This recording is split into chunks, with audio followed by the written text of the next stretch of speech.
இந்த ஒரு வீரராக நம்ம சிஎஸ்கே எடுத்துகிட்டு வந்தால் போதும், சூரியவன்சி போல் ஓப்பனிங்கில் ஒரு தரமான சம்பவத்தை சிஎஸ்கே அணிக்காக வந்து பண்ண முடியும். அது மட்டும் இல்லை, ஓப்பனிங்கில் ஒரு மிகப்பெரிய ப்ளஸும் வந்து இருக்குது. அது என்ன ப்ளஸ்ஸு, யார் அந்த வீரர், இவர் எடுத்துகிட்டு வர்றதுக்கான வாய்ப்புகள் எவ்வளோ இருக்குது, சிஎஸ்கே எடுத்துகிட்டு வந்தால் என்னென்ன சம்பவங்களை பண்ண முடியும் பவர் பிளேக்குள்ள, இதை பற்றின ஒரு ஃபுல் டீட்டெயிலை பற்றியும் நம்ம சிஎஸ்கே ஹெட் கோச்சை பற்றின ஒரு லேட்டஸ்டான அப்டேட் வந்து கிடச்சிருக்கு. பேச்சுவார்த்தை எந்த அளவுக்கு போயிருக்கு, இப்போதைக்கு இதை பற்றின ஒரு அனௌன்ஸ்மெண்ட்டை சிஎஸ்கே எப்போ கொடுக்கறதுக்கான வாய்ப்புகள் இருக்குது அப்படிங்கிறதையும் இந்த வீடியோவில் பார்த்துடலாம். அதுக்கு முன்னாடி சேனலுக்கு புதுசாக இருந்தீங்கன்னா சப்ஸ்கிரைப் பண்ணிக்காங்க. இந்த வீடியோக்கு ஒரு லைக் கொடுக்கலாம், லைக்கே கொடுத்துருங்க. ஃபர்ஸ்ட் நம்ம சிஎஸ்கே ஹெட் கோச்சை பார்த்துருவோம். யார் எடுத்துகிட்டு வர போகிறாங்க அப்படின்னு ஒரு மிகப்பெரிய டவுட்டு. எக்கச்சக்கமான பேர் வந்து அடிபட்டு இருக்கு. இப்போதைக்கு நம்ம தலத்தோனி முடிவு வந்து பண்ணிட்டாரு. ஸோ யாரை எடுத்துகிட்டு வரலாம் அப்படிங்கிற கடைசி கட்டத்தை வந்து எட்டி இருக்கிறதா வந்து சொல்லப்பட்டிருக்கு. ஆல்மோஸ்ட் பார்த்தீங்கன்னா நம்ம தலத்தோனி வந்து ஓகே பண்ணியிருக்கிறதா சொல்லப்பட்டிருக்கு. இப்போதைக்கு அதை பற்றின ஒரு கன்ஃபார்மான அப்டேட்டாக அக்டோபரில் வந்து எதிர்பார்க்கலாம் அப்படிங்கிற மாதிரி சொல்லியிருக்காங்க. இப்போதைக்கு வெளிநாட்டு கோச்சுக்காக தான் சிஎஸ்கே வந்து போக போகிறாங்க. அதில் பிரண்டன் மெக்கலும் அது மட்டும் இல்லாமல் மோர்கன் இவங்களோட பேர் தான் அதிகமாக வந்து அடிபடுது. ஸோ இந்த ரெண்டு பேர்த்தில் ஒருத்தரை சிஎஸ்கே வந்து எடுத்துகிட்டு வர போகிறாங்க அப்படிங்கிறது ஆல்மோஸ்ட் வந்து கன்ஃபார்ம் ஆயிடுச்சு. இப்போதைக்கு பார்த்தீங்கன்னா நம்ம சிஎஸ்கே எந்த ஒரு ட்ரேடுக்காகவும் வந்து போக போகிறதில்ல அப்படிங்கிற மாதிரி ரீசெண்டாக வந்து சொல்லியிருக்காங்க. சிஎஸ்கே ஹெட் கோச் அனௌன்ஸ்மெண்ட்டுக்கு அப்புறம் தான் மினி ஆக்ஷனை பற்றின அப்டேட், அது மட்டும் இல்லாமல் ட்ரேடுக்கான ஆஃபர் எல்லாத்தையுமே சிஎஸ்கே வந்து முடிவு பண்ண போகிறாங்க.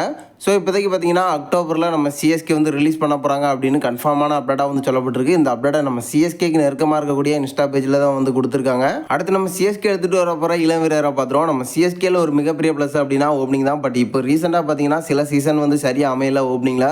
ஸோ இப்போ நம்ம சிஎஸ்கே இந்த ஒரு வீரரை எடுத்துகிட்டு வந்தால் போதும், சூரியவன்சி ஆர்ஆருக்கு என்னென்ன சம்பவங்களை பண்ணுதாரோ அதே போல் இவராலையும் நம்ம சிஎஸ்கே டீமுக்கு தரமான சம்பவத்தை ஓப்பனிங்கில் வந்து பண்ண முடியும். யார் அந்த வீரர் அப்படின்னு பார்த்தீங்கன்னா சித்தார்ஜுன். 20 வயசு தான் ஆகுது. ஒரு லெஃப்ட் ஹேண்ட் பேட்ஸ்மேன், விக்கெட் கீப்பிங்கும் வந்து பண்ணுவார். இப்போதைக்கு ஓப்பனிங்கில் ஒரு தரமான சம்பவத்தை பண்ணிட்டு இருக்காரு. டெல்லி T20 பார்த்தீங்கன்னா அதிரடியான ஆட்டத்தை வந்து வெளிப்படுத்திட்டு இருக்காரு. 14 பாலுக்கு 50, 13 பாலுக்கு 50 அப்படின்னு அதிரடியான ஆட்டத்தை வந்து ஓப்பனிங்கில் பண்ணிட்டு இருக்காரு. சூரியவன்சி போல தான் ஃபர்ஸ்ட் பால்ல இருந்து கடைசி பால் வரைக்கும் அதிரடியாக ஆடி கொடுத்துட்ருக்காரு. குறிப்பாக பவர் பிளேக்கில் அதிரடியாக வந்து ஆடி கொடுத்துட்ருக்காரு. நம்ம சிஎஸ்கே பார்த்துருக்கோம், சரியாக வந்து பண்ண முடியல ஓப்பனிங்கில். ஸோ இந்த மாதிரி பிளேயரை நம்ம சிஎஸ்கே எடுத்துகிட்டு வந்தாங்க அப்படின்னா ஒரு தரமான சம்பவத்தை பண்ண முடியும். அது மட்டும் இல்லை, ஆல்ரெடி நம்ம சிஎஸ்கே இவருக்காக வந்து ஆக்ஷனுக்கு போவாங்க அப்படின்னு எதிர்பார்த்துட்டு இருந்தாங்க. பட் பார்த்தீங்கன்னா ஆக்ஷனில் வந்து அன்சோல்ட் ஆயிருந்தார். பட் இப்போ நல்ல ஃபார்மில் வந்து இருந்துகிட்ருக்காரு.